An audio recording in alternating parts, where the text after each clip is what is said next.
Se tittella t-tieni edizzjoni ta' Tiżbit, kunċert uniku bis-sem ta' drummers u perkussjonisti żgħażagħ. Il-moħwara u d-direttur artistiku Michael Camilleri li huwa wkoll il-prinċipal timpani tal-Orkestra Filarmonika ta' Malta qal li din is-sena perkussjonisti minn dik House se jikkolaboraw mal-Big Band Brothers Juniors u żewġ kantanti lokali.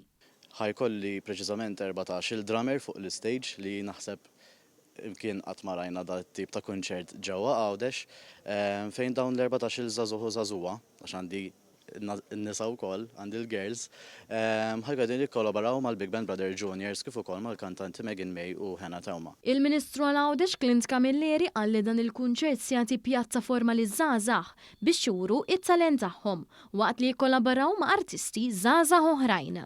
Propi konċerti uħor li ħajkun parti għansim il-kullant attivitajiet li tellajna tul dan is-sajf kollu sabiex fl-aħħar mill-aħħar anke ġewwa x-xahar ta' Awwissu nkomplu nagħtu spettaklu lil dak kollha li jkun qegħdin iżuru Gżira Għawxija. Dan il-kunċert se jsir nhar l-4 24 ta' Awwissu fil-Pjazz tal-Katedral iċ-Ċittadella. Il-kunċert li se jibda fit-8 ta' filgħaxija huwa mingħajr ħlas u miftuħ għall-pubbliku.